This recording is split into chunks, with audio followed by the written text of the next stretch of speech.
Bonjour à tous, merci d'être venus si nombreux. Je vais démarrer, on va commencer. Alors, juste, je vais vérifier parce que je ne sais pas comment ça marche. Donc, on regarde si ça marche. Ça marche. Sinon, j'ai un informaticien. C'est bon, t'es en direct. Super, génial. Donc, on est filmé en direct sur Facebook. Donc, si vous passez parce que vous n'êtes pas content de la conférence, vous allez passer devant, on va savoir que c'est vous, hein, parce que vous allez passer devant, donc vous êtes bloqué jusqu'à la fin. Je m'appelle Georges Correa, Virginie Olivier, puisqu'on a dit qu'on la co-animait, même si elle est encore un petit peu à l'hôpital cette semaine, parce qu'elle s'est fait opérer d'un petit truc, parce que c'est grave, elle n'est pas morte. Elle a demandé l'autorisation de sortie pour être là avec moi. Donc elle va le co-animer, et surtout elle va me ramener quand je vais moi-même m'éloigner de mon sujet, elle va me ramener avec Rappelle-toi. Et c'est mon assistante magicien. Donc Georges Correa, Virginie Olivier, on est deux thérapeutes. Moi je m'occupe des boyaux de la tête, elle s'occupe plutôt des boyaux du ventre, même si on fait tous la même chose. Elle va plutôt être dans le psychocorporel. Elle va être dans le massage, dans la sexothérapie. Elle va vraiment aller s'occuper du côté pratique. Je vais plutôt aller m'occuper du côté psychologique. C'est pas tout à fait juste, mais bon.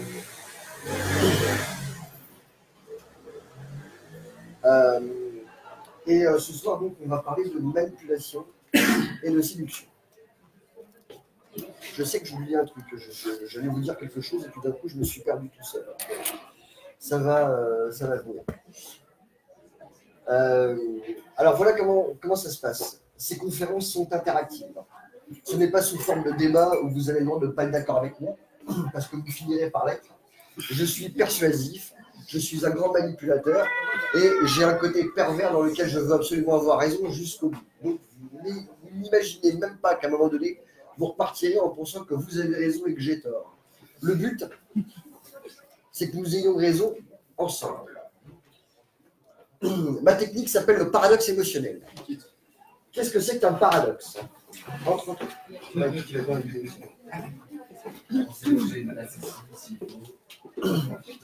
Qu'est-ce que c'est qu'un paradoxe?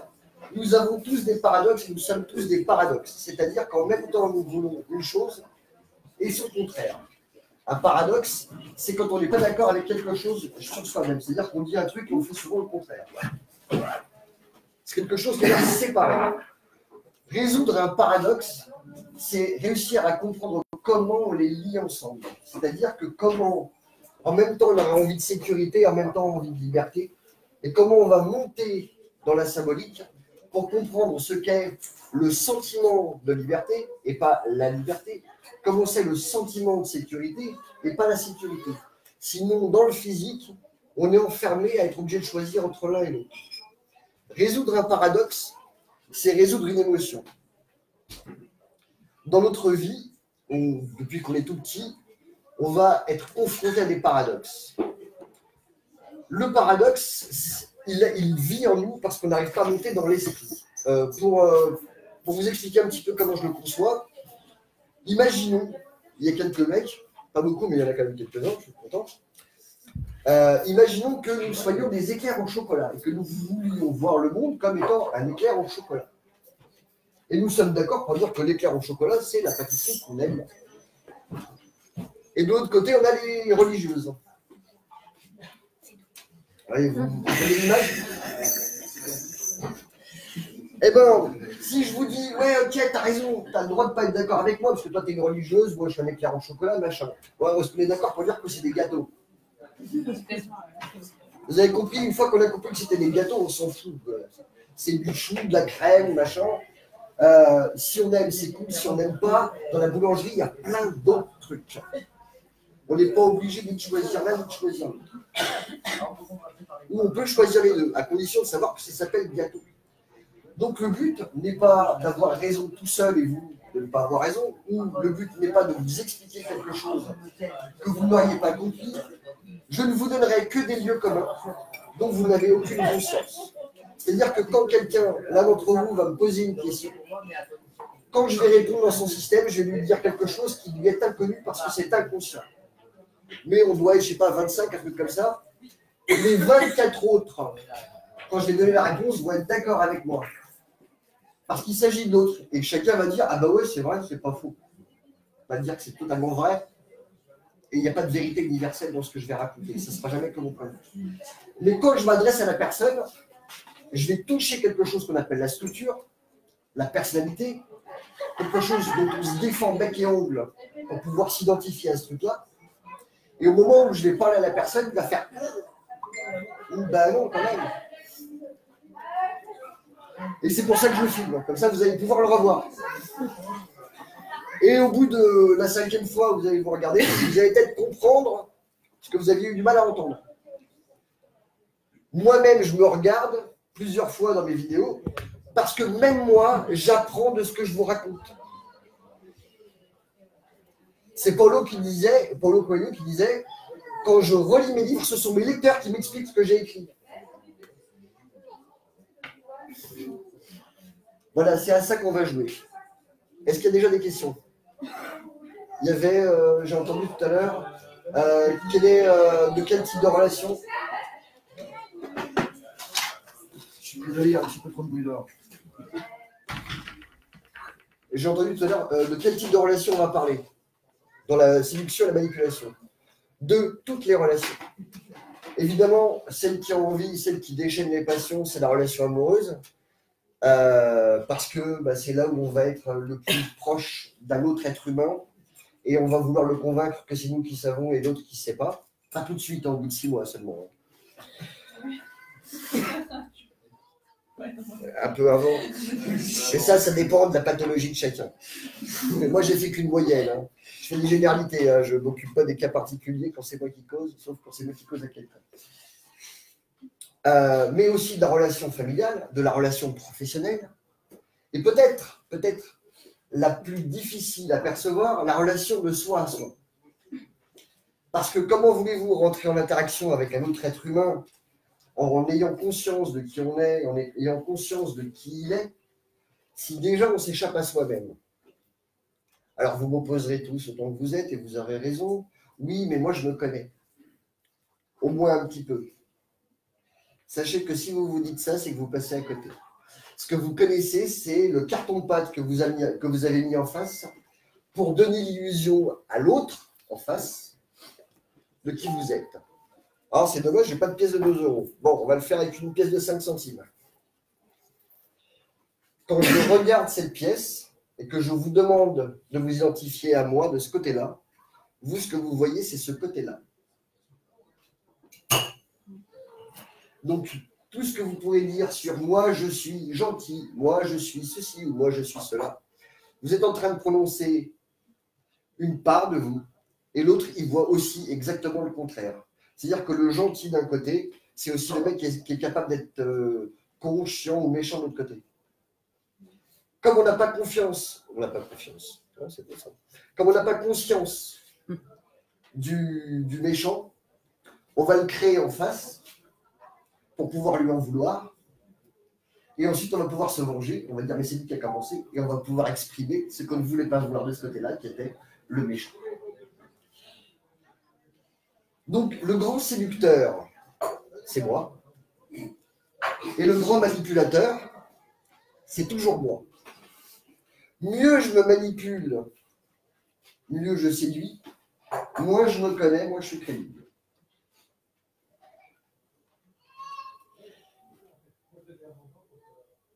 Si je parle de développement personnel, tout le monde voit de quoi je parle.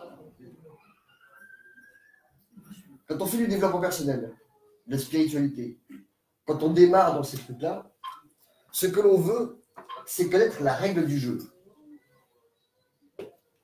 Et bien au moment où on connaît la règle du jeu, on n'a pas encore envie de jouer. Ça prend quelques temps après pour accepter que cette règle du jeu, elle sert à jouer et pas à être l'arbitre. Alors pour tous ceux qui ont lu des bouquins, fait des stages, des machins, c'est génial. Vous avez appris la règle. Maintenant, il faut jouer. À vous. Jouez. Posez-moi des questions. Faites-moi bosser. Titre. Et vas-y. J'avais une question. quand vous dites Essayez de parler fort pour ouais, on est le séducteur et on est le manipulateur, mais dans quel but en fait? dans le but d'être aimé. D'accord. La problématique des relations humaines, c'est qu'elles sont déséquilibrées. Alors, elles sont déséquilibrées quand on est enfant parce qu'on est obligé de répondre à des injonctions de nos parents. Et ensuite, dans notre vie de tous les jours, on est contraint. Et cette contrainte nous oblige à négocier avec les autres pour obtenir des choses. Cette négociation, la plupart, parce que, alors, il faut bien comprendre, quand je parlais tout à l'heure d'éclairs en chocolat ou de religieuse, c'est un gâteau. Ce que j'essaie d'expliquer, c'est que l'inconscient personnel que l'on a tous, qui est un inconscient qui modélise notre monde individuellement, de la même façon, on est prisonnier dans un inconscient collectif où la structure même de cet inconscient est la même pour nous tous. Donc ce n'est pas parce que nous exprimons de façon différente les uns et les autres nos insatisfactions, nos besoins, nos désirs, nos craintes, nos envies, c'est parce qu'on les manifeste de façon différente que dans le fond, elles ne veulent pas dire la même chose. Chaque fois que j'ai fait des stages, il peut y avoir 10, 15, 20 personnes, tu demandes à chacun, au bout d'un moment, quand tu leur as calculé mental, tu leur demandes qu'est-ce qu'ils voudraient changer dans leur vie, ils disent tous la même chose avec des mots différents. Chacun le sien. Mais c'est la même dynamique, c'est comment est-ce que je pourrais me sentir plus libre, plus aimé, plus harmonieux, comment ça pourrait être plus harmonieux dans ma vie, comment je pourrais ne plus avoir peur de la critique, etc. Mais je viens de zapper ta question puisque tu viens de. Si, c'était ça, quel est le but de se mentir? Eh ben, c'est d'obtenir de l'amour en en donnant le moins possible. Parce que pas trop, quand même. Ouais, mais oui, mais c'est pour ça que souvent il y a des ruptures, tu vois. Tu t'engueules avec tes parents, tu fais virer ton boulot, ton mec qui se barre, enfin bref, c'est dû à ça. Donc ça ressemble au triangle de Kaplan. Ah, on est dedans tout le temps. Bourreau, sauveur, victime. C'est ça, bourreau, sauveur, victime. Alors souvent on me demande comment on fait pour en sortir. On n'en sort pas. Donc, alors, si on n'en sort pas, alors à quoi ça sert, vous me direz? Eh bien, c'est un peu comme si vous me disiez comment on fait pour sortir de la vie. Bah, il faut mourir. Bah, courage ou pas, on ne sait pas. On ne peut pas sortir de ce triangle-là parce qu'il est permanent. Par contre, ce que l'on peut faire, c'est s'observer dedans pour trouver le centre. Et là, à ce moment-là, ça tourne. Mais vous n'imaginez pas à quel point c'est douloureux de sortir de ce triangle-là. J'ai mis des années, le triangle de Karpman, c'est un truc que je connaissais depuis 20 ans.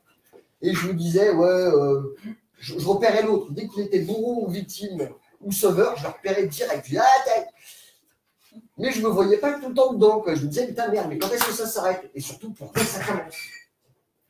Comment je fais? À quel moment on me met dans ce triangle-là? Ou à quel moment, moi, je m'y mets? Et je ne me suis pas rendu compte que la porte, l'une des trois, d'accord, le bourreau, sauveur ou victime, quand tu rentres dedans, c'est parce que c'est une porte positive. Sinon, tu n'y vas pas. Et ben moi, c'est le contraire. Sauveur. Le contraire. Le contraire. C'est le sauveur. Mais pour de vrai, ce que je préfère, c'est le bourreau. Vous emmerdez pas. Je rentre par la porte du sauveur, puis dès que l'autre il n'est pas d'accord, dès que je l'ai touché, il fait aïe. Après, je lui défonce sa gueule.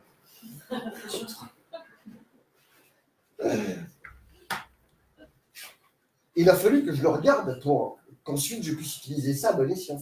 C'est-à-dire pour que je puisse me relier avec l'autre, pour pouvoir trouver le centre.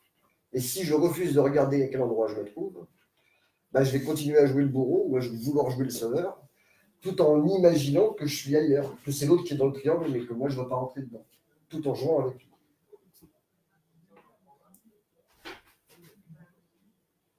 Qu'est-ce que ça vous évoque alors, le séducteur?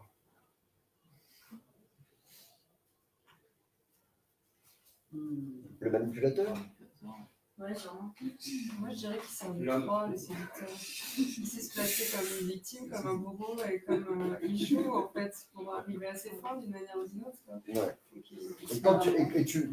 Tu penses que quand tu séduis quelqu'un, il n'est pas en train de te séduire aussi? À quoi sert la séduction, d'après toi? Attirer l'attention sur soi-même. Ouais. Pour arriver à ses fins. La séduction, la plupart du temps, c'est de la manipulation positive. Mais j'ai vu énormément de gens rentrer dans la séduction pour obtenir une séance gratos, par exemple avec moi. Oh, c'est trop bien tout ce que tu fais. Alors, toi, tu te fais payer en flat fee, ça colle et tout, c'est délicieux. Mais toi, tu bouffes des patates, hein, tu vois. Donc, et ça marche aussi, évidemment.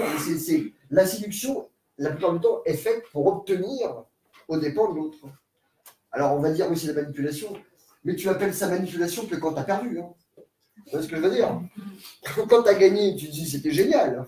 Le manipulateur, tu le vois en face que quand à un moment donné, c'est lui qui a gagné. Quoi, tu vois, dis-moi. Donc, manipulateur est égal pervers narcissique. Ah, c'était pas toi qui voulais une réponse là-dessus?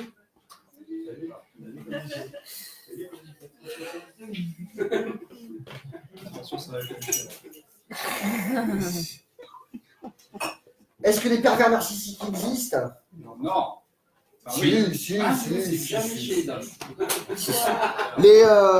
Toutes les dénominations, toutes les cases, les étiquettes et les tiroirs dans lesquels vous voulez caser les gens existent, oui, bel et bien.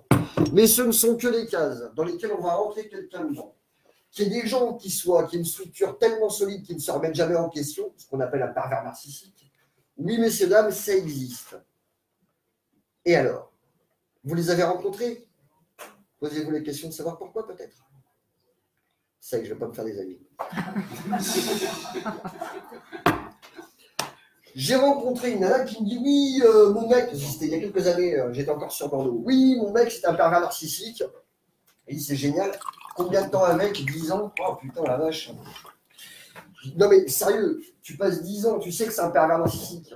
Tu regardes des bouquins, tu regardes des trucs, là tu te dis c'est incurable, pourquoi tu restes?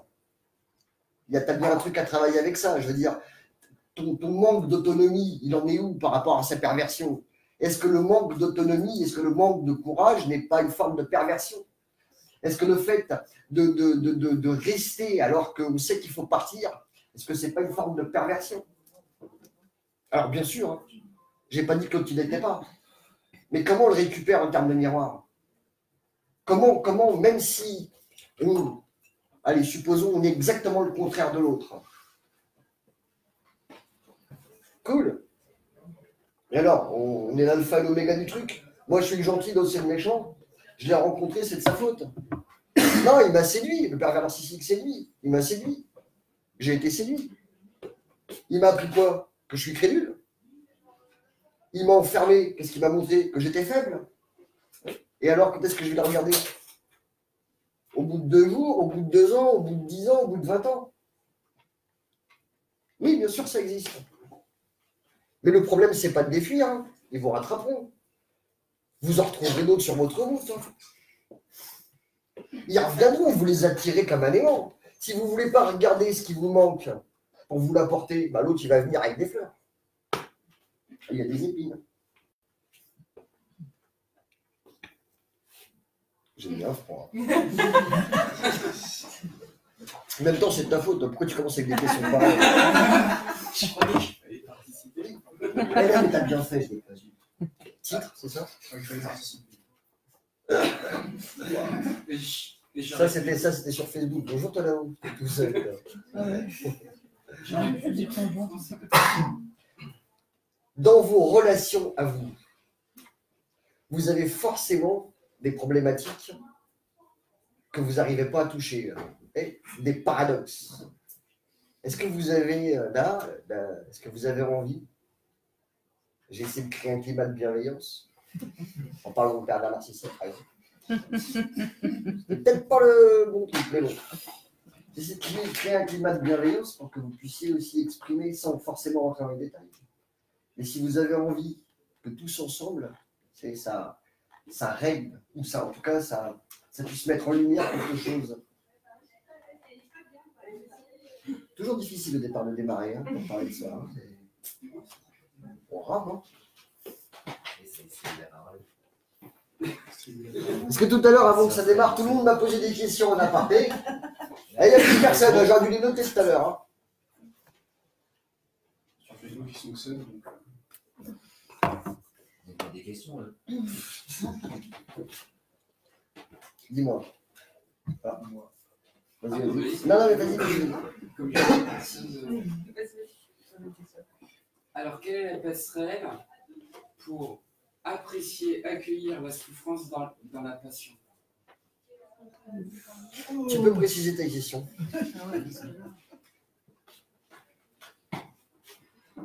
Comment aimer ce qui fait mal et ce qui rend heureux dans une passion? La vivre. Là, tu veux une réponse avec ta tête. Et il n'y a pas de réponse, il n'y a pas de réponse avec ta tête. La réponse, celle qui nous guérit, c'est celle de vivre l'expérience profondément et pleinement, quelle que soit l'émotion qu'on ressent. Le truc, c'est que comme on a du mal à accueillir et accepter ces émotions, hein, parce que le plupart du temps, quand on regarde ce qui est proposé, c'est comment gérer une émotion, comment elle va à l'enfant, pareil, tu vois. Donc, c'est pas comment gérer une émotion, mais c'est comment l'accueillir. Et quand on la laisse nous traverser, elle nous guérit. Mais quelle que soit l'émotion. Il y a des émotions qu'on dit positives et des émotions qu'on dit négatives. Mais au fond, ce n'est jamais que des émotions. C'est pas parce que tu es en colère que tu vas tomber malade. Hein, tu vois, c'est parce que tu refuses la colère, que tu restes en colère, que tu vas tomber malade. Mais si tu acceptes de la ressentir, que ce soit la colère, la tristesse, le dégoût, la joie, la peur, si tu acceptes de ressentir ce truc-là et que tu arrêtes de te mentir, je t'assure qu'à un moment donné, elle passe. Et la passion, bah, qu'est-ce que c'est la passion? Si c'est pas essayer de se dissoudre dans l'autre. Et quelque part, c'est ça qui nous guérit, c'est qu'au moment où on s'est dissous dans l'autre, dans cette passion, qui est, somme toute, éphémère, c'est pour ça qu'on l'appelle passion, hein, d'accord? Au moment où on s'est dissous, quand d'un coup ça s'arrête, bah, on revient à soi, mais plus tout à fait pareil. On n'est plus tout à fait le même. Et c'est ça qui nous a transformés. Mais pour que ça puisse nous transformer, il faut arrêter de voir des bourreaux à l'extérieur et que nous sommes toujours des victimes. On imagine toujours qu'on est du bon côté du manche. Hein. Moi, j'ai jamais rencontré des méchants. Hein. Quand tu parles à quelqu'un, c'est toujours lui qui a le bon rôle, et c'est toujours l'autre qui t'a fait mal. Hein. C'est jamais toi qui lui a fait mal. Non, pire, ceux qui ont fait mal deviennent victimes. Parce que tu comprends, c'est terrible ce que j'ai fait. C'est terrible. Ouais. Ah oui. Terrible ce qui vous arrive, mais c'est terrible. Oui, c'était par rapport à la communication. Enfin, vous parlez du nous et du je. Je trouve ça intéressant. Quand on est en couple depuis longtemps, on se définit par le nous. C'est comment on se perd un peu dans ce jeu de victime et de bourreau. Et comment on redéfinit le jeu dans ce truc-là, en fait. Parce que souvent, on se perd dans le nous et on n'arrive plus à être nous-mêmes. Il y a combien de temps que tu es avec ton copain? Ça fait 8 ans. Ouais. Vous avez qu'à lui dire mes condoléances aussi.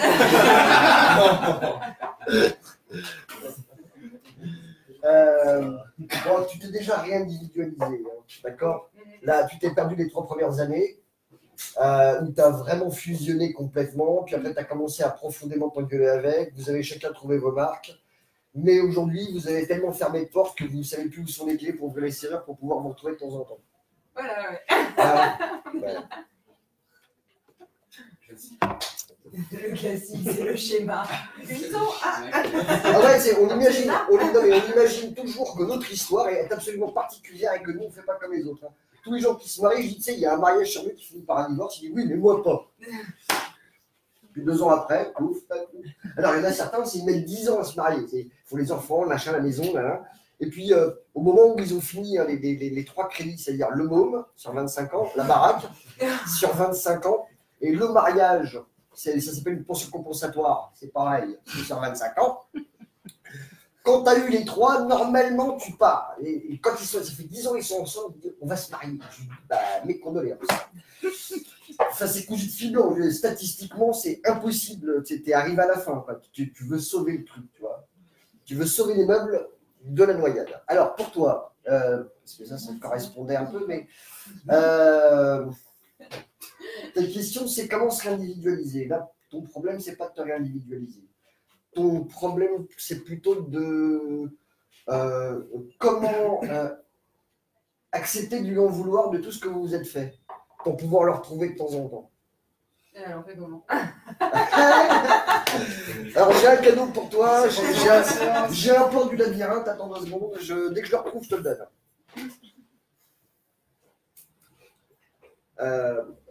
Repars du principe que tout ce que tu as vécu. On reprend le pervers narcissique tout à l'heure, on enlève le mot pervers narcissique, on parle de la relation. Accepte que tout ce que tu as vécu, tout ce qui t'a fait, tu lui as demandé pour pouvoir te connaître. Justement pour pouvoir te réindividualiser. C'est-à-dire que sinon, tu aurais fusionné complètement avec lui, tu aurais disparu dans le monde. Donc le fait que vous vous preniez la tête t'a permis de te réindividualiser, certes, mais on ne sait pas faire autrement, hein, sinon ça se saurait.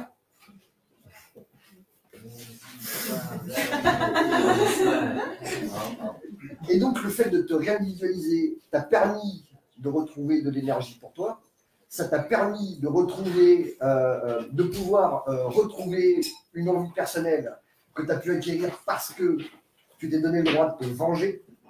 Et il ne faut pas imaginer que la vengeance, pour moi, dans ma bouche, ça sonne péjoratif. C'est une énergie comme une autre et que de là où on en est, tous autant qu'on est, on a besoin de cette énergie-là pour pouvoir se réindividualiser parce que sinon, nous avons peur de la critique. Donc se venger, ça permet de dire « Ouais, mais avec tout ce qu'il m'a fait, j'ai le droit. » Et toutes tes copines, elles vont dire autour « Ouais, t'as raison. » Alors que si il ne t'avait pas emmerdé, tu dis « Ouais, moi je vais faire ça. » Tu dis « Oh, ouais, mais qu'est-ce qu'il en pense machin. » C'est le même truc, genre. Le même. Tu vois. Donc bon. Et bien ça, les engueulades servent à ça. Mais maintenant, il faut arrêter de lui en vouloir. Tu vois. Tu récupères ta responsabilité d'avoir été là et que le match, tu y as été point par point et que tu n'as pas lâché d'un centimètre. Et là, tu peux lui rendre le droit d'être ton adversaire et pas un ennemi à abattre. Comme si tu n'es pas obligé de le quitter. Tu vois. Tu peux réinventer ton histoire. Tu quittes l'image que tu avais de petite fille gentille qui voulait une histoire de princesse au bois dormant, blablabla. Tac, tu t'es réveillé, vas-y, maintenant transforme ça et fais autre chose. T'as une question qui te brûle les lèvres. Pas du tout. Elle va venir après. Ça fait réagir quelqu'un? Ouais, moi. Salut. Il y a un truc que moi je teste, c'est de voir justement les mécanismes parce qu'on aime les zones de confort, même quand c'est inconfortable en fait, parce qu'on adore être assis sur des clous tant qu'on le connaît. Tu vois, ce clou c'est le mien, il est en moi, nickel, ça va. Du coup, quand en plus sur 8 ans, tu as eu plein de terrains de jeu, il faut essayer d'en trouver un nouveau. Même s'il peut paraître encore plus inconfortable, il faut créer un dysfonctionnement, truc que tu n'as jamais fait. Parce que le pire dans les rôles, c'est justement on est très confortable dans le rôle qu'on fait, et si on change, bah, l'autre personne, elle va dysfonctionner parce qu'elle va chercher toujours à retrouver ce qu'elle connaît. Et moins tu vas répondre à ça, déjà c'est amusant, de base c'est drôle, et du coup ça peut simplement essayer des trucs nouveaux, rien que ça. C'est-à-dire un truc, tiens, je l'ai jamais fait, répondre autrement, et essayer de voir au pire si c'est quelque chose qu'en final, merde, je l'ai déjà fait en fait. Ça fait penser à la notion du tiers nécessaire que tu développais, pour représenter que des fois c'est des négatifs, des fois c'est pas mal de rebondir sur le tiers nécessaire. Ouais. Le tiers nécessaire, ça vous parle? Vous voyez ce que c'est que le tiers nécessaire? Pour ceux qui sont en couple, la belle-mère, ça vous parle? Bah, la belle-mère est un tiers nécessaire, c'est-à-dire que c'est là-dessus qu'on va essayer de se mettre d'accord pour dire qu'on est d'accord à l'école. Et le tiers nécessaire, souvent, et on en a plein, hein, le boulot est un tiers nécessaire, souvent négatif. Quand les deux n'aiment pas leur boulot, ça va. Quand il y en a un des deux qui l'aime, c'est un peu plus compliqué parce que le tiers nécessaire, l'autre est en train de lui dire oui, mais tout le temps que tu passes au travail, avec ta secrétaire. Il faut aussi avoir des tiers nécessaires positifs. C'est-à-dire qu'il faut être capable, quand l'un des deux va en soirée sans l'autre, de raconter aussi ce qui se passe bien. C'est-à-dire les fois où on s'est fait draguer, par exemple. Et pas rentrer et lui raconter juste ouais, l'autre, il s'est encore bourré la gueule. C'était lourd. Tu vois le tiers nécessaire, c'est la capacité de ne pas forcément avoir peur de sortir dans le monde, d'accepter que le monde n'est pas un endroit hostile. Je n'ai pas dit qu'il ne l'était pas partout, je n'ai pas dit qu'il ne l'était pas tout le temps. J'ai dit que si, on va faire un truc un peu, les féministes ne vont pas aimer, j'espère qu'elles ne regarderont pas. La femme est censée maintenir le feu dans la cheminée, ce qu'on appelle le foyer. l'homme, il est censé protéger le territoire. Ce sont des attributs masculins et féminins. La femme est capable d'avoir des attributs féminins et masculins, et l'homme aussi. Donc, il est capable de foutre du bois dans la cheminée et d'aller couper des arbres pour mettre le bois. La femme aussi. Quand on rentre dans une relation de couple, par exemple, normalement, on va diviser les rôles. L'homme va avoir tendance à vouloir sortir à l'extérieur pour aller visiter le territoire et pour l'agrandir, c'est-à-dire déplacer les clôtures. Plus son territoire est grand, plus il y a de bois, plus on peut mettre de bois dans la cheminée. Mais si la femme décide que le seul endroit où elle se sent en sécurité, c'est dans le foyer, et que l'homme doit rester au foyer, il va y avoir un problème. Et si l'homme décide que le seul endroit où c'est génial parce que c'est excitant, c'est le territoire, et qu'ils ne reviennent jamais au foyer, à un moment donné, ils finissent par ne jamais se reposer. Et toutes les tensions que nous avons dans les couples sont dues à ces deux énergies qui, au départ, paraissent contradictoires, parce que tout le monde pense avoir plus raison que l'autre, celui avec qui on vit, hein, d'accord, pas la belle-mère. Là, on sait que c'est une conne. On est tous d'accord, même elle. Donc, Et donc, ces deux énergies sont l'énergie qu'on appelle l'énergie d'amour ou l'énergie sexuelle, l'énergie d'attraction, le foyer, et ce qu'on appelle l'énergie de répulsion, donc le territoire, qui est l'énergie de l'argent. Et ce sont quand on réussit à harmoniser ces deux énergies-là, à se mettre d'accord sur ces deux énergies-là, que d'un coup, la relation devient consciente. Sinon, s'il y en a un de vous qui a réussi dans sa vie personnelle à s'engueuler avec son conjoint ou même avec n'importe qui d'autre pour autre chose que pour du cul ou pour du pognon, qu'il lève la main.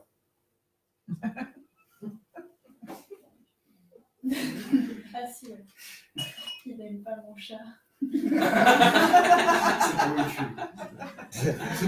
C'est pour le cul. C'est pour Mais vu le château de cartes. Ah, c'est dur, hein. Tu voulais. Non, mais pour pareil. Le chat aussi. Son problème, C'est que vous étiez ensemble, c'est que la conciliation de ces deux énergies est une des choses les plus compliquées. Parce que ça vient travailler sur notre besoin d'autonomie et notre peur. Avec Virginie, on avait cette discussion, elle a mis 2 ans à ne pas prendre mal cette phrase qui était « Je voudrais que tu travailles sur ton autonomie pour que tu n'aies plus besoin de moi pour pouvoir avoir envie d'être avec moi. » Et elle me disait « Oui, mais si j'ai plus besoin, j'aurais plus envie. » C'est un risque à courir. C'est tellement un risque à courir tellement un risque qu'on a peur de prendre, qu'on reste souvent dans des besoins. Comme si on avait besoin de l'autre en personne. Alors que notre besoin est un besoin de reliance. C'est un besoin de rentrer en contact avec quelqu'un. C'est pas le besoin que ce soit l'autre, c'est le besoin qu'il y ait quelqu'un pour ça. Alors évidemment, une fois qu'on l'a choisi, bon, après, on a un peu de mal à faire autrement. Non, mais je vous raconte ça parce que donc moi, ça fait pendant 2 ans, j'ai essayé de lui expliquer qu'il ne fallait pas qu'elle ait besoin, hein, d'accord. Et puis là, comme elle allait se faire opérer mardi, enfin, elle s'est fait opérer mardi. Donc, on a quand même bossé ces 3 dernières semaines à regarder à quel point on avait peur de vivre l'un sans l'autre. Et croyez-moi bien que j'ai besoin d'elle. Voilà. Donc, c'est bien beau, hein, les discours. C'est pour ça que je vous dis, on s'entend quand ça part toujours d'une bonne intention, hein, de regarder à quel point vous avez besoin, machin, puis il faut avoir envie, tout ça. Vous emmerdez pas, vous ne pourrez pas vous échapper à vous-même. Ce dont vous aurez besoin, et puis quand quelqu'un prend une place importante parce qu'il y a une vraie connexion, il y a une vraie complicité, bon, on sait qu'on ne trouvera pas ça sous le sabot d'un cheval la prochaine fois si ça s'arrête.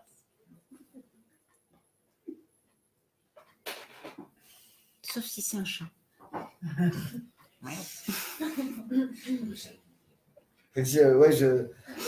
en train de me demander qui c'est, chez qui je connais ça déjà.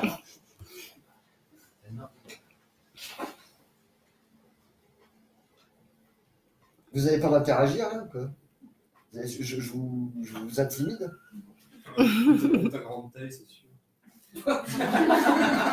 Arrête. Désolé. Ça va, t'as pas parlé des cheveux, je m'en fous. Dis-moi. Alors, comment ne pas prendre de la séduction pour de la manipulation? Mais c'en est, ma chérie, c'en est. La question, c'est comment ne pas prendre de la séduction pour de la manipulation ou ne pas prendre de la manipulation pour la séduction. On commence. Ouais, t'as vu, j'essaie. Il y a une conférence, il y en a un qui m'a dit, c'était comment? C'est la bonne phrase à dire à ma nana là, pour bien pouvoir la manipuler, c'est est-ce que j'ai besoin de toi parce que je t'aime ou est-ce que je t'aime et c'est pour ça que j'ai besoin de toi. Je lui dis c'est la même phrase. Tu es en train juste d'essayer de savoir comment tu lui fais le papier cadeau pour lui filer la merde, tu vois. Donc oui, non, c'est de la manipulation, bien sûr, et c'est de la séduction. Mais on n'en sort pas, hein. Là, ce que je suis en train de faire, c'est de la manipulation, ni plus ni moins. Je suis en train de vous sortir de la sauce, je suis en train de vous vendre mon...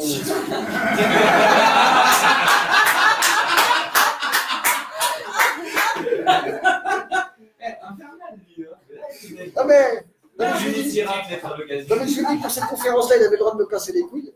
Mais par contre, j'ai compris que pour la prochaine, il ne fallait pas. C'est toi qui gères sur le sortir.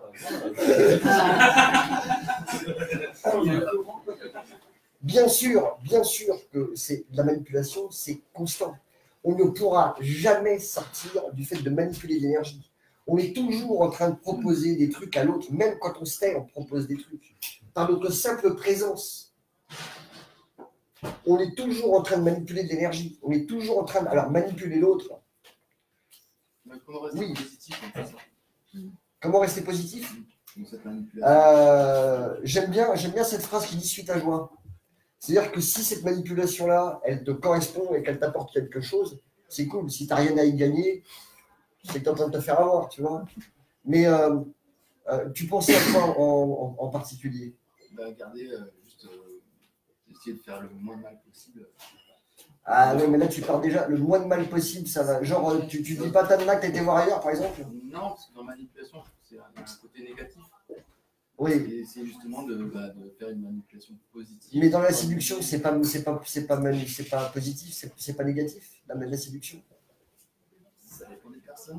Bah, si tu le fais devant ta femme et que tu es en train de draguer quelqu'un d'autre, toi tu vas trouver ça positif, l'autre peut-être, mais ta nana c'est sûr que non. Bon. Donc ouais, je sais pas. Faire le moins de mal possible. Qu'est-ce que ça m'évoque ça? Plus tu fais attention, plus tu vas mettre les pieds dans le plat. Je crois réellement que voilà ce que ça m'évoque. Faire en fait, c'est comme ça qu'on se passe. Ouais. Voilà ce que ça m'évoque. Nous avons une personnalité. Et c'est celle-là avec laquelle on se définit vers les autres. Cette définition-là, elle est souvent rigide. C'est-à-dire que c'est souvent une croyance si on se répète des trucs pour se persuader d'être ça. Et de n'être que ça. C'est-à-dire de n'être qu'un côté et pas l'autre. D'accord. Et donc, dans notre relation avec Virginie, j'essayais de lui expliquer. Là, j'ai réussi à m'entendre quand je lui disais le truc, parce que même moi, c'est pas elle qui ne comprenait pas, c'est lui qui comprenait. Non, pas. Que je n'étais pas capable de me regarder en train de faire le truc, je ne suis pas capable, comme nous tous, nous sommes complètement opaques à nous. Mais une fois que tu as vomi, si tu veux, tu vois ton vomi. Mais avant de vomir, tu ne peux pas voir ton vomi. Charmant. Ouais. Donc, quand je lui disais, quand je fais un truc, et qu'elle me dit, ouais, mais regarde ce que tu as dit, regarde ce que tu as fait, machin, je me disais, ah putain, ouais, heureusement que tu me dis que je n'étais pas du tout vu faire. Parce que notre inconscient, il gère 90% de nos comportements. Et ce que les autres vont nous reprocher sont des comportements inconscients. Jamais ils vont nous reprocher un truc conscient. Tu vois, en tout cas, si nous nous reprochent, on ne va pas le prendre mal. Par contre, dès que c'est inconscient, c'est-à-dire que notre comportement nous a amené à avoir une action, et que celle-là est inconsciente, au moment où l'autre il nous dit « Ah, dis donc, là, t'aurais pas... À quoi, non, n'importe quoi !» Ça, c'est pas moi, tu vois. Moi, je suis pas comme ça. Et je lui disais, donc moi, je n'arrive pas à le voir, mais j'ai envie de le voir. Et dans notre relation, toi, tu es celle qui ne veut pas le voir. Ce qui n'est pas tout à fait vrai. Il y a des choses qu'elle voyait, il y a des choses que je ne voulais pas voir. Mais c'était pour expliquer la dynamique de tu ne pourras pas faire moins mal possible. Tu ne pourras que reconnaître qu'à ce moment-là, ton comportement a fait mal à l'autre. Et puis, comme elle le disait tout à l'heure dans son histoire, elle a certainement besoin de cette interaction-là aussi avec toi. Donc, elle t'a pas rencontré pour rien. Donc, si dans ce que tu fais, elle est apte à... elle est apte à encaisser le truc, tu vois. Elle a besoin de le vivre aussi. Tu peux pas lui faire moins mal. Tu vas juste lui faire le mal qu'il faut pour la faire réagir, comme elle disait tout à l'heure. Alors, il ne faut pas se le revendre, il faut pas non plus se le revendre en mode si t'as mal, c'est ton problème, t'as mal, tu vois. Bon, il faut quand même accepter qu'elle est mal, donc bon, tu vois, t'as une action quand même, mais participative là-dedans, mais c'est pas toi qui lui a fait mal et c'est pas toi qui vas la guérir de ce mal, si tu veux. On a tous des douleurs qu'on ne connaît pas et quand on appuie chez l'autre, il dit aïe, mais c'est là où il avait mal lui, d'accord. Donc on va pas lui dire bah, c'est ton problème, dégage avec ton truc, bon bah peut-être des pansements, t'en fais voir. Là, c'est plus juste. Mais ce qui nous empêche de nous exprimer, c'est la culpabilité qu'on va ressentir, à surtout ne rien vouloir toucher, quoi. Tu sais, je voudrais faire le moins de dégâts possible. Et ce qui fait que pour la plupart d'entre nous, on passe une vie à pas toucher à grand-chose. Et pour certains, ça leur va bien. Dis-moi. Oui, tout à l'heure, tu parlais du triangle et qu'il fallait s'observer et trouver l'équilibre, le centre. Comment on fait pour trouver ce centre? En t'observant. Et du coup, comment on s'observe? Avec le miroir. Alors, ta question,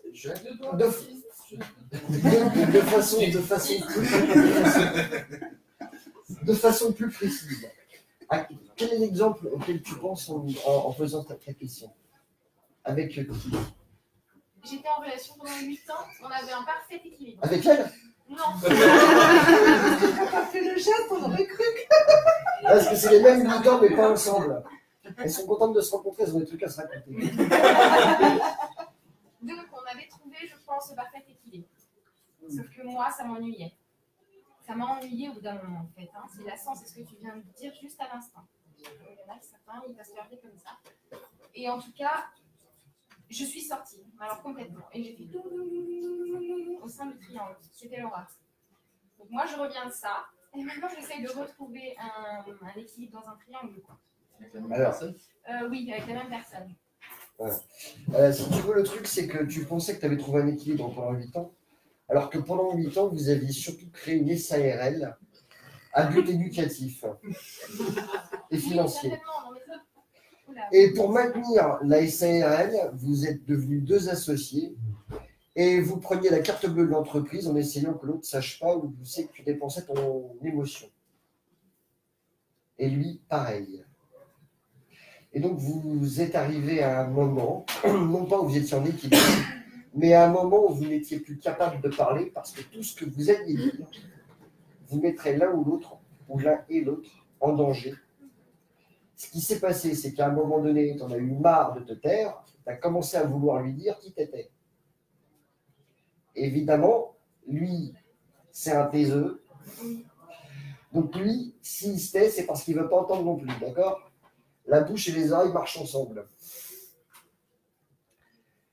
Donc toi, tu as réactivé toutes les douleurs qu'il avait essayé de camoufler. Lui, il a réactivé les tiennes et vous avez joué à Bénéil en triangle. Oui, enfin, ouais. Mais en l'occurrence, j'ai mis fin à la relation avant que ça commence. Donc c'était sans lui. Je suis partie, je suis allée voir ailleurs. Hein, ouais, non, mais à quel moment le triangle a commencé alors? Bah, non, nous on avait notre équilibre. Donc pour moi, je pense pas qu'on a. Enfin, il y avait un triangle dans notre relation. J'imagine ce fameux triangle existe dans toute relation. Donc on a peut-être légèrement gravité autour du centre, et un jour on a trouvé le centre, très rapidement en fait. Hein. Mais ça m'ennuyait, cet équilibre m'a ennuyé. Donc je suis sortie. C'est ce que je suis en train de te dire. Tu n'as jamais trouvé l'équilibre. Si tu es dans le centre, tu t'ennuies pas. Oui, dans le centre, tu t'ennuies pas. Parce que dans le centre, tu gravites autour, il y a tout qui. Tu sais, si tu veux, quand tu as compris que l'univers, la vie, est plus grande que toi et qu'elle t'amène à vivre toutes les expériences que tu as besoin de vivre, je te jure, tu t'ennuies jamais. Quoi. Même rien, tu dis waouh, putain, pour une fois, ça s'est arrêté. Waouh. Parce que ça t'ennuie tout le temps hein, quand tu es au centre. Hein, tu vois ce que je veux dire? Il faut avoir le pied marin.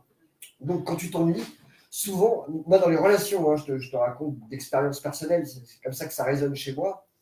La plupart du temps, quand j'avais plus rien à dire à une nana avec qui j'étais, c'est qu'elle pouvait plus rien entendre. Et là, moi, ça m'emmerdait. Parce que dès que j'essayais de lui dire un truc, je tapais ce barrage, elle ne voulait pas savoir. Et de la même bref, non, moi, ça ne m'est jamais arrivé. Non.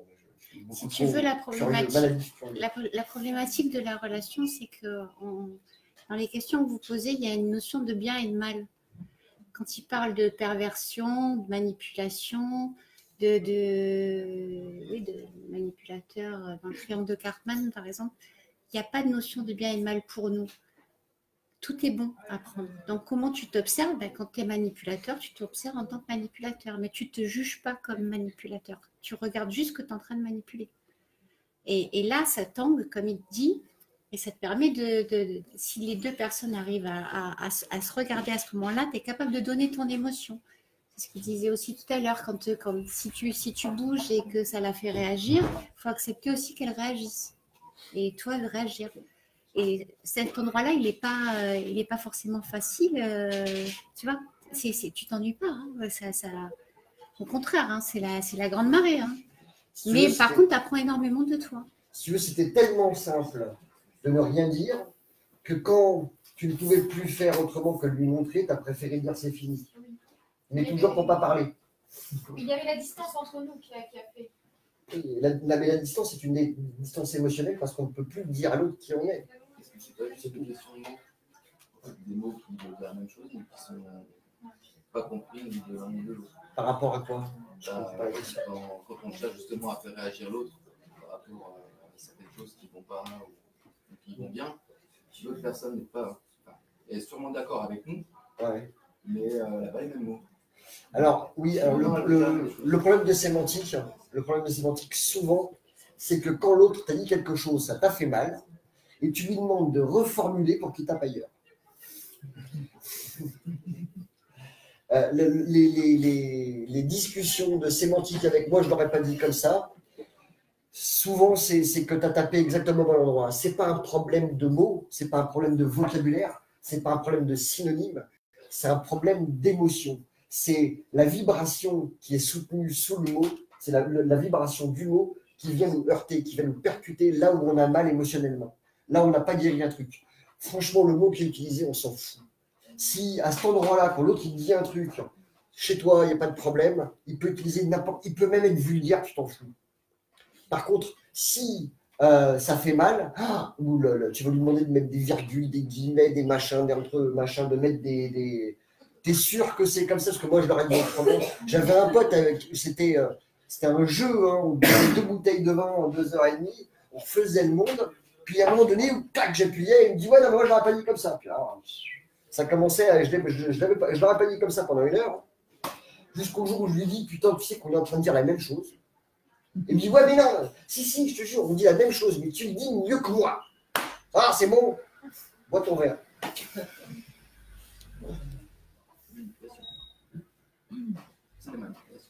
Oui, alors si tu n'as jamais rencontré un manipulateur qui s'insulte, t'en as devant toi. Hein.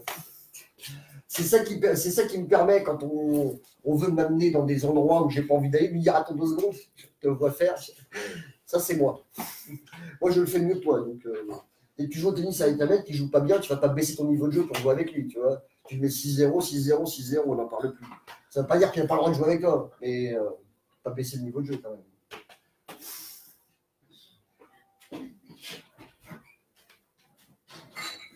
C'est pas un souci, enfin pas un problème, éventuellement une différence de perception des choses. Tout à l'heure, tu disais, bah, je dis des choses, je fais des choses. Et éventuellement, Virginie va dire, bah, tu vois, là, ce que tu viens de dire, ah bah ouais, j'avais pas vu. Oui. Bah, on peut aussi pas voir les choses de la même manière. Elle dit pas, non, pour moi. Absolument, absolument, mais c'est tout à fait vrai. C'est-à-dire que quand moi je vais faire un truc et que je le fais de façon positive et qu'elle est impactée par ce truc-là et qu'elle me dit oui, mais alors moi de façon négative, ça m'a impacté de telle ou telle façon, la pièce, j'ai raison, elle a raison. Parce que tout ce qu'on fait peut être vu de façon positive ou négative. Vous connaissez l'histoire du paysan, son fils et l'âne. Ils vont au marché, puis ils montent tous les deux sur l'âne, ils disent oh, regardez ce qu'ils font à l'âne. Il n'y en a aucun sur l'âne, ils disent regardez, ces cons-là, ils ont un âne, ils ne montent pas dessus. On pourra toujours le voir de façon positive ou négative. Les deux sont vrais, c'est juste une façon de regarder. Donc du coup, il suffit de communiquer et que la personne dise pourquoi pour elle c'est négatif et l'autre pourquoi c'est positif, et il n'y a plus de problème. Et tu dis, regarde, je vois que pour toi, je vois que pour toi, ce que j'ai fait a été perçu de façon négative parce que tu as mal. Oui. Et tu es capable de voir que moi, je l'ai fait pour des motifs positifs pour moi. Si on te dit oui, et que moi je lui dis, ok, moi aussi je reconnais, il n'y a pas de problème. Mais la plupart du temps. Ça va être, est-ce que donc tu vas le refaire de cette manière-là puisque tu sais. Oui, bien sûr. La problématique souvent dans le couple, c'est pas de l'avoir fait et que ce soit interprété de manière positive ou négative. C'est que s'il me dit, par exemple, si moi je lui dis ça m'a touché, ok, mais que je suis incapable de voir le nombre de fois où je le fais, moi. À ce moment-là, ni l'un ni l'autre ne récupéreront l'information. Si tu veux, en plus, ce qui va le toucher de façon négative, c'est un truc qui est en déni. D'accord? Donc, c'est un truc qu'on fait. Mais quand on voit l'autre faire, on fait ah, c'est dégueulasse, cache-moi ça, que je veux pas me voir. Mais dès qu'on se regarde et qu'on dit ah oui, putain, ce que je suis en train de te reprocher, c'est ce que je fais, ou en tout cas, c'est ce que j'ai envie de faire. Mais il faut avoir le courage et un taux suffisant d'autodérision pour regarder que ce qu'on est en train de reprocher aux autres, souvent, c'est ce qu'on a envie. J'ai un exemple à la con, comme ça, il y a quelques années, je poste un texte de Osho. Ça vous parle, Osho? Non, bon. Enfin, c'est un mec qui fait du tantra. Une grande communauté, tout le monde couche avec tout le monde, machin, tout ça. Bref. C'est des adultes consentants, hein. D'accord, consentants. Bien là-dessus. Et il y en a un qui vient comme, ouais, il est décrié, machin, Le Parisien a fait un article comme ça, Le Monde, pareil, là. Et je lui dis, ouais, je sais qu'il est décrié, moi aussi je suis décrié. Un jour, moi aussi, j'aurais envie de faire une communauté comme ça. Il me dit, bah, si tu l'as fait, appelle-moi, tu m'oublies pas. Mais ça ne servait à rien de me dire de me méfier. Comprenez la... En même temps, il y a un truc qu'on ne veut pas parce qu'on n'y participe pas, puis en même temps, si on y participait, peut-être qu'on le voudrait. Oui, moi. Qu'un outil de la même qui a eu une séduction, en fait. Enfin, au contraire, il n'y a plus de séduction en jeu. Ouais. Pourquoi la personne manipule encore Ça dépend, il continue à vouloir du cul, du pognon. Mais au départ, c'est ce qu'il voulait aussi, je veux dire. C'est pas... Oui, c'est les deux trucs. Où il n'y a pas de limite, d'accord, hein, l'argent liquide, c'est 5% de l'argent qui existe. On pourrait continuer à inventer de l'argent virtuel et on pourrait faire grossir la bulle, que ça ne pourrait jamais s'arrêter. L'amour, c'est pareil. On pourrait aimer 7 milliards d'individus, mais on essaye d'en aimer qu'un seul. On dit, t'as vu, on va se protéger contre ça. On croit toujours que ce truc-là, il n'y en a pas assez pour tout le monde, alors que ce truc-là est infini. Et comme on a peur, donc on manipule l'autre pour que ce soit lui qui nous amène soit du pognon, soit du cul, soit les deux. Mais dans ta question, c'est pourquoi ton ex continue à te faire chier? Ben parce qu'il a l'impression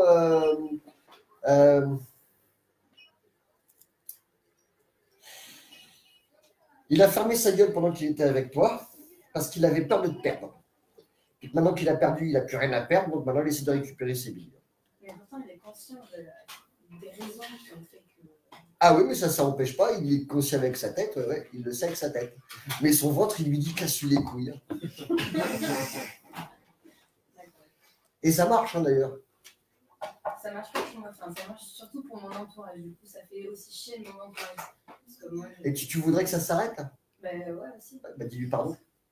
Pardon. Oui. Ouais, pardon.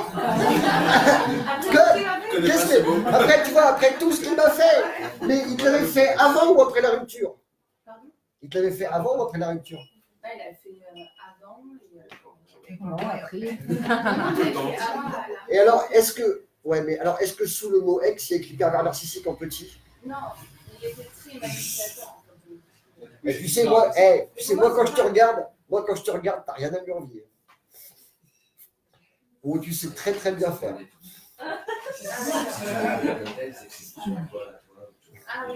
Oui, c'est pas négatif. Mais soyons tous bien conscients que quand on rencontre un autre être humain, c'est comme quand on rentre dans un terrain de tennis. Tu ne peux pas rentrer, tu es équipé, tu as une raquette, l'autre il t'envoie la balle et toi tu fais qu'est-ce que c'est que ça? Tu sais, tu renvoies, tu dis non, mais c'est pas pour moi. Tu sais, tu la renvoies. Mais non, c'est pas pour moi. Hey, arrête de te défendre, t'es en train de jouer. Tu comprends? Il y a un moment donné où tu n'es pas en défense, hein, sinon tu marques pas de points, tu vois. Ou alors tu fais semblant de faire semblant d'être en défense, la victime.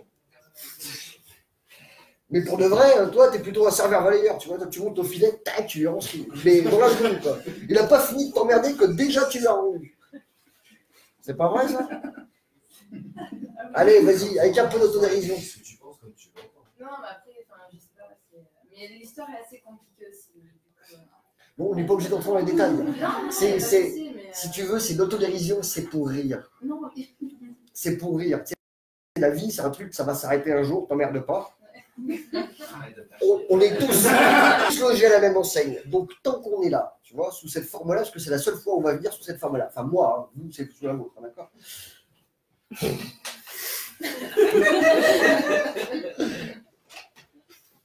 Si, elle était drôle. Un peu de légèreté, je te jure. Un peu de légèreté. Les gens qui te veulent vraiment du mal sont assez peu nombreux sur cette terre. La plupart du temps, des gens méchants, il n'y en a pas beaucoup, tu vois. Des cons, il y en a plein, mais des gens méchants.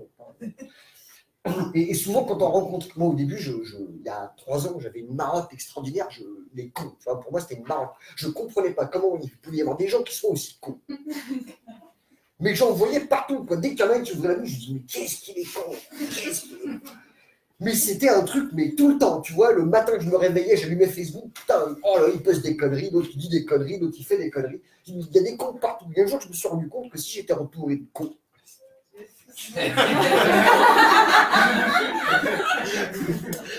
il y avait sûrement quelque chose qui devait me parler.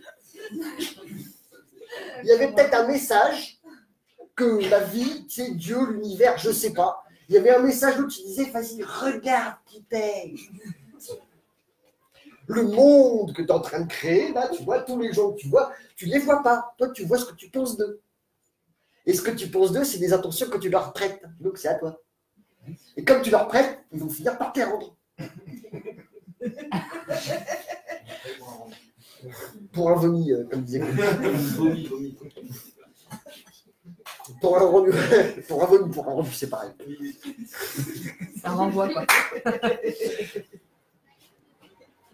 Quand j'ai compris que je n'étais entouré que de moi-même, et que d'un coup, avec un peu de légèreté et un peu de dérision, je me suis dit, si ça se trouve, c'est ma connerie qu'il faut que je regarde, eh bien, ils sont devenus beaucoup moins cons d'un coup. Mais ils sont toujours aussi nombreux. Parce que c'est toujours moi que je regarde, tu comprends? Et je n'ai jamais fini de travailler ma connerie. Il y a des trucs, au bout d'un moment, hein, quand on les voit, ça va, tu sais, tu les as acceptés. Tu vois. Mais, par exemple, pas accepter, comment c'est, attends t'aimes pas qu'on te diminue. Moi, j'adore ça.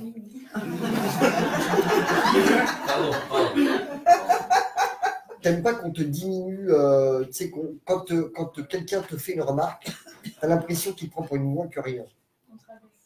Ouais. Ça te parle, ça? Et bien, à ce moment-là, quand tu entends un truc, une remarque, tu le prends pour un reproche et tu te sens diminué. Donc, tu gonfles les poils pour pouvoir reprendre de la hauteur. Si tu comprends que c'est toi qui es touché et que c'est comme ça que tu es touché, t'arrêtes d'en vouloir à l'autre, d'avoir envie de gonfler les poils. Et tu comprends maintenant que ton ex, il n'a fait que répondre à la stimulation qui t'envoyait, que tu lui envoyais. Il appuie sur le bouton, comme ça tu as le droit de faire bon. Parce que tu aimes bien. Je sais pas pourquoi, c'est l'image qui me vient, c'est ça, tu vois. Après, j'aurais parlé à quelqu'un d'autre, j'aurais pas fait ça, tu vois. Mais avec toi, ça fait.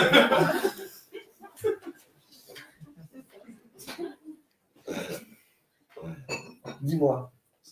Est-ce que finalement, la seule façon d'utiliser ces schémas et de gagner de l'énergie de manière saine, ça ne reviendrait pas à détacher de l'ego, tout simplement? Alors, l'ego, c'est ta façon de regarder le monde, tu ne peux pas t'en détacher. Et sortir de ces schémas n'est pas le but de la vie. C'est-à-dire que quand tu es né, tu vois, tu as eu des parents, qu'on imagine qu'on les ait choisis ou pas, on s'en fout. En tout cas, ils sont à toi. Ils vont t'éduquer, ils vont te donner des principes, ils vont te donner leurs insuffisances, leurs incohérences, etc. Tu vas travailler avec ça. C'est-à-dire que ça va être ta boucle. Ta boucle, ça peut être, par exemple, de tourner en rond autour d'un truc et d'être tout le temps en train de refaire les mêmes schémas répétitifs. D'accord?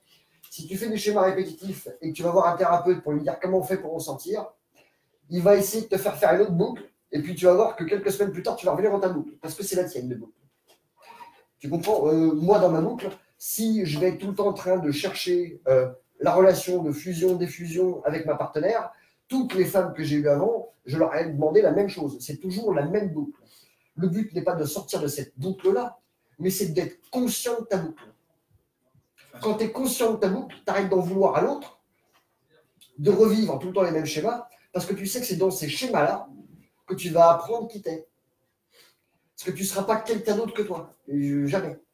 Le but du développement personnel n'est pas de devenir quelqu'un de plus intelligent, plus fort, plus grand, plus machin. C'est juste d'être conscient de soi. Alors, quelle est la différence entre quelqu'un qui va être conscient de lui et quelqu'un qui ne l'est pas? C'est que quelqu'un qui ne l'est pas, il va demander, il va piquer l'autre pour que l'autre lui permette de se venger. Et il va dire, oui, mais c'était de sa faute à lui.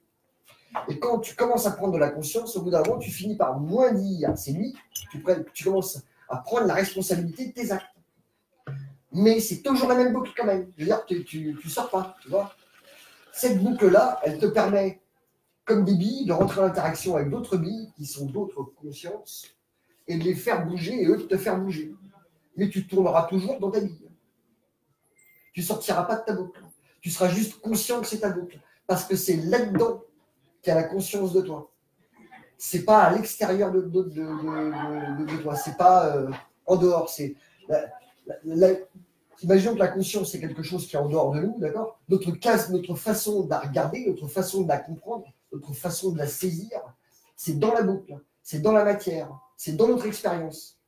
C'est pas dans les mémoires akashiques, d'accord? Parce que quand tu vas commencer à avoir des informations qui vont arriver, tu vas être obligé de les modéliser pour pouvoir les regarder.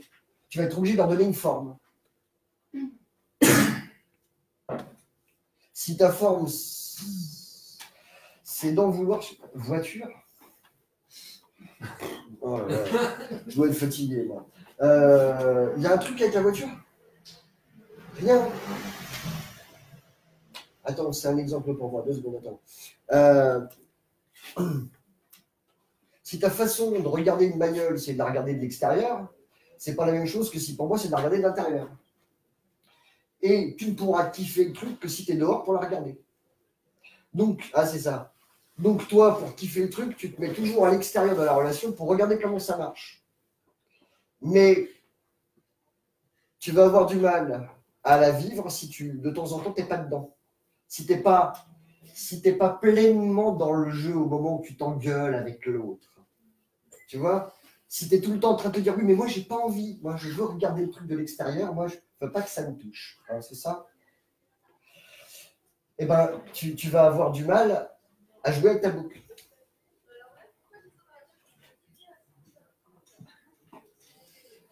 J'ai répondu à ta question. Laisse-toi envahir par l'émotion parce que c'est elle qui guérit. Surtout que on va constamment analyser de sortir des mécanismes. Ouais. Mais tu analyses, non pas pour sortir des mécanismes, tu analyses pour ne pas ressentir. C'est ce qu'on fait tous. On analyse, c'est il y a des émotions, par exemple, tu prends la colère ou la tristesse, tu peux dire ouais, je suis en colère. Et l'autre, il va te demander pourquoi tu es en colère, hein, ou pourquoi tu es triste. Mais tu peux dire je suis en colère sans le poser. Mais imaginons l'énergie de la peur, qui est une émotion extraordinairement puissante. On ne dit pas j'ai peur. Non, tu dis non, j'ai peur du noir, des chats noirs.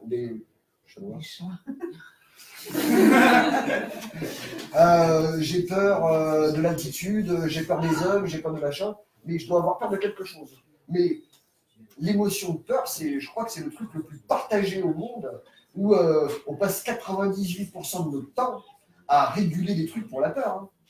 Et ressens l'émotion, tu vas voir. On est là en train de dire non, attends, non, ça va, là j'ai bien checké, tous les gens sont sympas, j'ai fait mon teasing pour que tout le monde m'aime bien à la fin, tout ça. Ça va, je vais pas me faire bouffer. Mais c'est une émotion qu'on ressent tout le temps.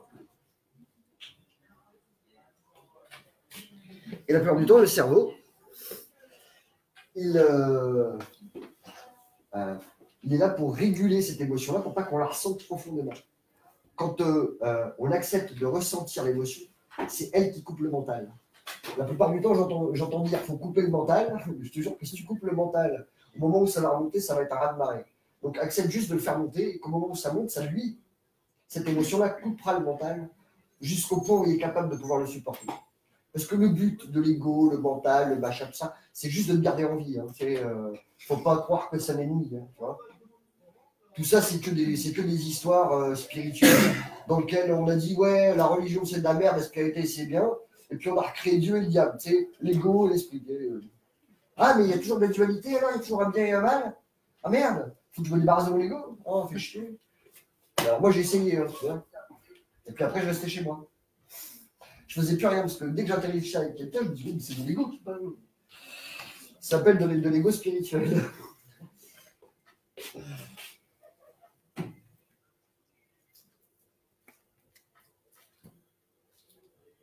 Des questions?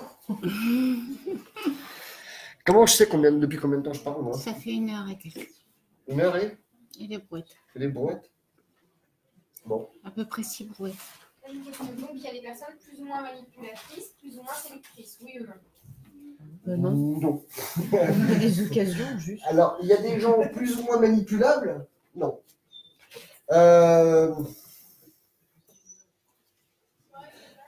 Ton niveau de besoin crée ton niveau de crédulité.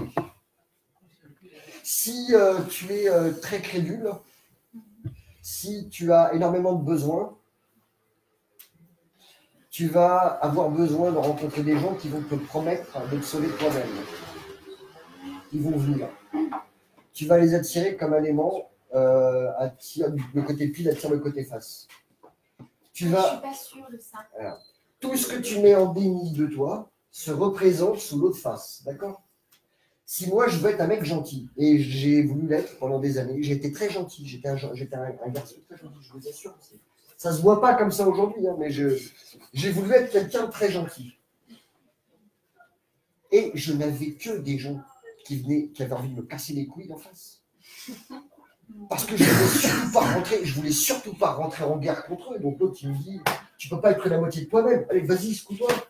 Alors après, évidemment, je dis, ouais, pourquoi il est méchant? Donc après, je pouvais le faire. Mais seulement parce que l'autre avait commencé. Hein. D'accord?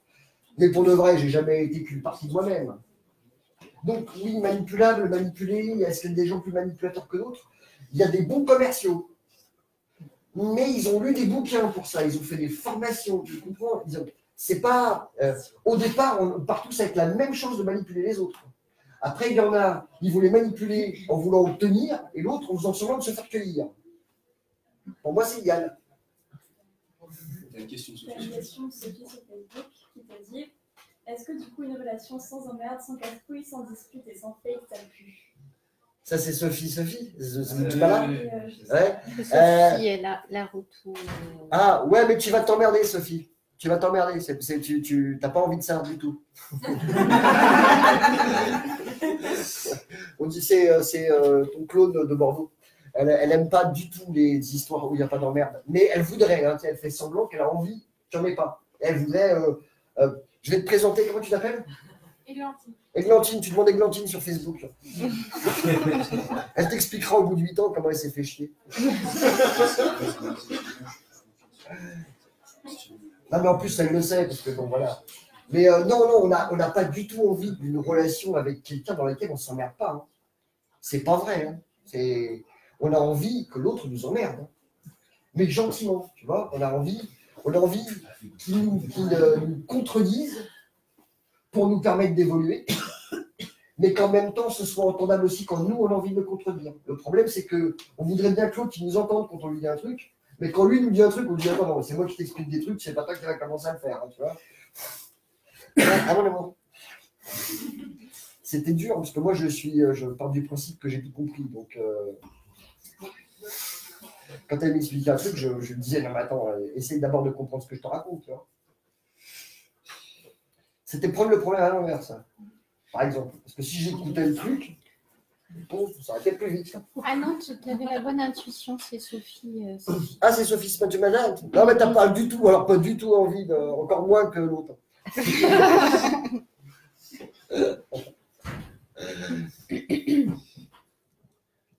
Ça répondait à ta question. Eh les gars, on vous a pas beaucoup entendu. Si, vas-y, dis-moi. Pourquoi on a besoin de ce conflit justement pour avancer?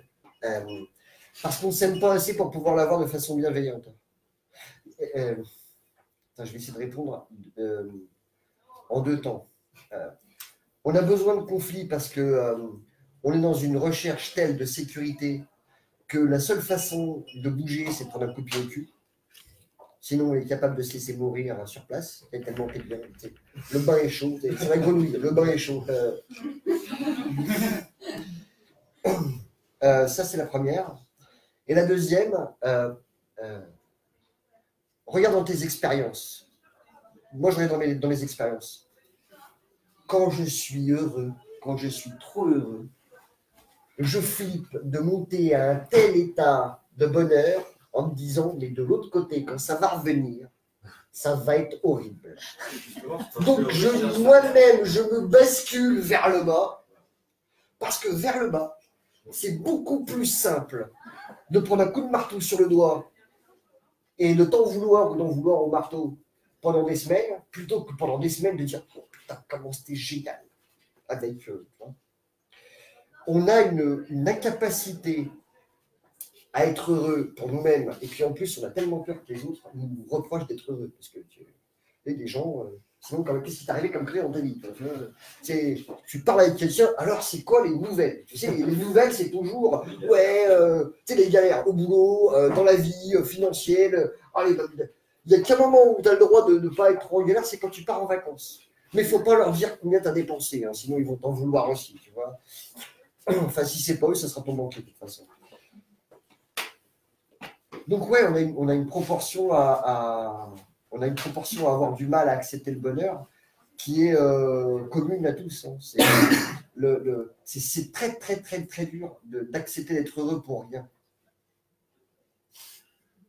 C'est très très dur. C'est quelque chose qui se travaille. En plus, le bonheur, la plupart du temps, c'est un état. Tu vois, c'est pas une émotion.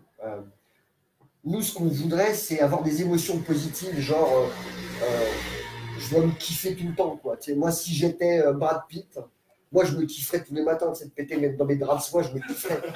Lui, tu sais, je te jure, il se kiffe pas tous les matins. Je veux dire, il se réveille comme toi et moi, de la même façon, mais avec 50 millions de plus que toi. Mais pour lui, il kiffe pas sa vie de plus. Pour lui, c'est son quotidien. C'est quelque chose de banal.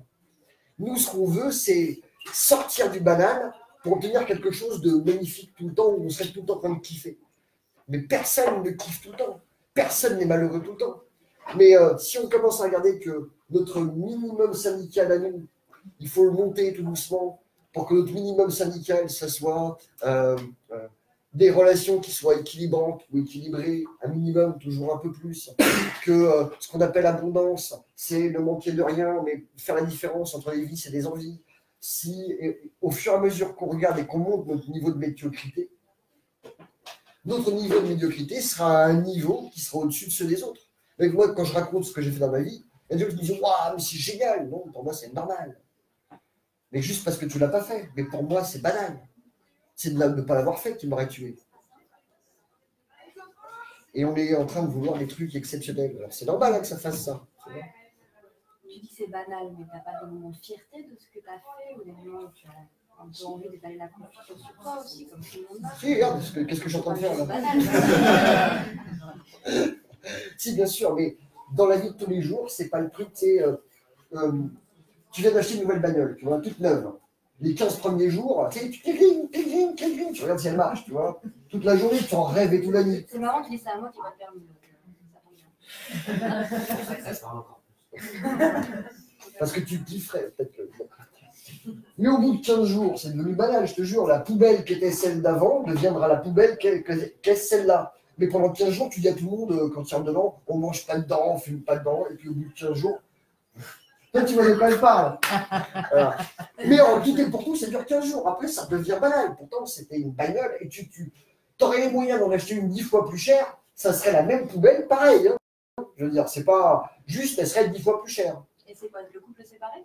C'est cool pendant 15 jours, 3 ans, on s'en fout, mais ça devient une poubelle après la même façon. C'est une poubelle d'adulte. Émotionnelle. Alors, sauf à considérer l'autre comme une extension de toi et donc un objet, oui, si d'un coup tu comprends qu'il a sa vie propre, ses émotions, ses désirs, ses envies, et que ça va rentrer en interaction avec les tiennes, je te jure. Alors, si, pardon, excuse-moi. Alors, normalement, non, mais de toute façon, si. Ce qu'on va faire avec l'autre, quand on le rencontre, c'est lui demander de nous aimer. Mais comme nous, on ne s'aime pas assez, ce qu'on va faire de l'autre, c'est notre poubelle émotionnelle. C'est-à-dire qu'on va le rencontrer pour avoir le droit de se plaindre et que lui, il soit obligé de rester assis à nous écouter.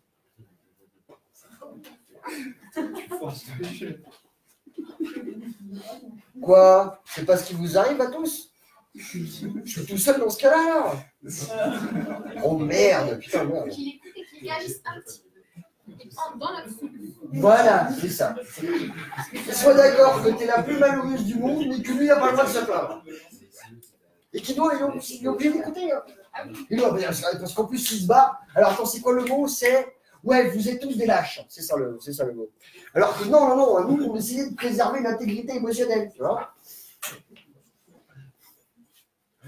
Mais c'est sûr que quand l'autre, il a besoin de sortir le truc, là, parce qu'il a besoin de le lâcher. C'est normal, tu vois. Mais c'est pour ça qu'il y a des thérapeutes, hein, ou des confesseurs, des conférences. Ça aussi. Alors, le mot que je cherchais, c'était plutôt curé, mais... Dans le confessionnel. Confessionnel. C'est pas dans le secret story, hein, c'est ça? Je pensais que ce secret, c'est qu'il est manipulateur.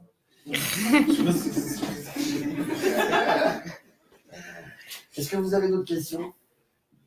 Sinon, je coupe et on arrête là pour aujourd'hui. Ouais,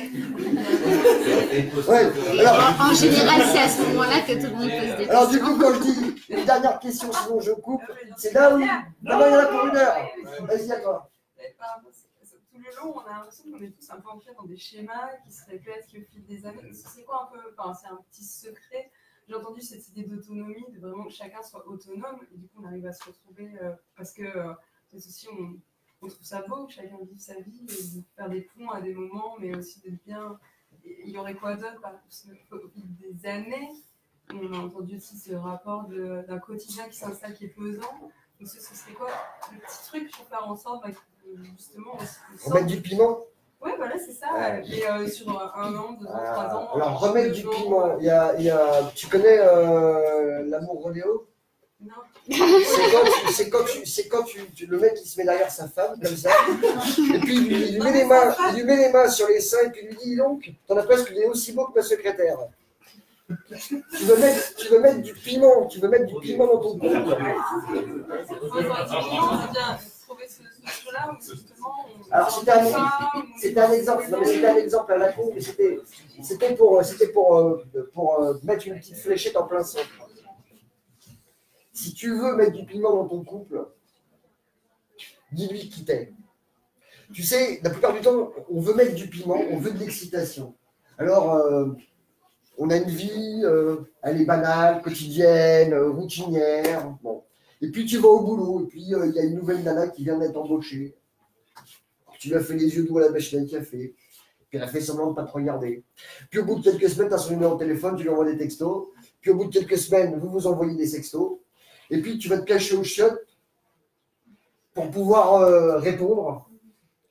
Et puis tu as ton portable dans la poche tout le temps parce que sinon ton mec il va tomber dessus. Ou ta nana.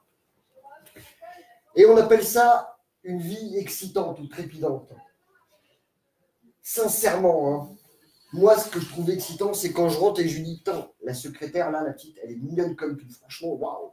Et qu'elle me dise, c'est que là, après, chez toi, quand tu es là, tu regardes quand est-ce que les assiettes vont voler, tu vois. Mais vas-y, dis-lui qui t'es. Tu comprends? Parce que cette excitation-là est une excitation vraie. C'est une excitation dans laquelle ta relation, elle est nourrie de l'extérieur, que ce soit de façon négative ou positive, mais tu la nourris dans ce que tu as vraiment envie. Parce que dire, ouais, c'est chiant le boulot, parce que tu ne veux pas lui dire qu'il y a un petit collègue qui est sympa, si tu veux, bon, tu te pourris toi-même ton énergie pour lui dire, ouais, ma vie est pourrie. Heureusement que tu es là, alors que tu n'as pas envie. Enfin, bon, ouais. Je t'assure, il y a des moments où vraiment l'excitation, c'est d'aller raconter qui t'es. Et raconter qui t'es, c'est pas raconter qui t'es dans tes petites manières. C'est raconter qui t'es aussi dans tes désirs, qui sont en dehors de lui. Non pas pour y aller, mais pour lui dire à quel point tu es un être désirant. On n'a pas besoin d'être fidèle ou d'être polygame. La monogamie va très bien à beaucoup de gens. Enfin, on fait ça en tout cas. Mais c'est pas parce qu'on va en choisir une ou un qu'on n'a pas du désir pour tout ce qui bouge. Ça serait se mentir. Tout. Et ce serait... Oui, parce que tout, c'est pas n'importe quoi. Mais ne pas lui dire qui t'es, c'est te mentir. Et donc, c'est lui mentir. Et au bout d'un moment, on finit par plus rien avoir à dire. Et puis après, alors, au pieu, alors, plus rien. Hein. Parce que l'amour, c'est communiquer. Hein. C'est pour ça qu'il y a Mickey dedans, tu vois. Toi, tu avais une question. Ouais, moi, j'avais une question. Tu parlais beaucoup de manipulation et de séduction dans les relations amoureuses. Mais par rapport au domaine professionnel, comment on peut faire, par exemple, pour se protéger d'une manipulation qui serait trop négative, alors qu'on a besoin de ce boulot, par exemple, qui est peut-être plus difficile dans le cadre d'une relation amoureuse d'en sortir, mais peut-être pas forcément au final. Alors, c'est pas plus difficile, ouais, c'est juste différent. C'est juste, ouais, c'est pas les mêmes énergies. Mais si tu veux, dans une relation de couple, ce qu'on cherche, c'est un CDI. Ouais. Et quand tu l'as au boulot, bah, tu as un CDI, quoi. C'est-à-dire que tu as le droit de démissionner. Maintenant, tu peux demander une rupture conventionnelle. Le truc, c'est que. C'est marrant parce que je me mets à chercher un CDD pour la première fois de ma vie. Tu vas voir, et avec les nanas, c'est encore mieux. Nous, au début, on avait fait des CDD de 6 mois. Ah, c'est exactement Connexion. Au début, on faisait des CDD de 6 mois. Et puis tous les 6 mois, on se retrouvait, on se posait à la table, on dit bon, alors on va renégocier le contrat pour voir est-ce qu'on est toujours d'accord sur les mêmes termes du début. Bon, évidemment, non. Et c'est pour ça que la relation peut continuer et que les choses de plus en plus belles, parce que ce n'est pas la même. Parce qu'on a changé de relation au fur et à mesure. Au boulot, tu vas avoir un problème avec ton patron,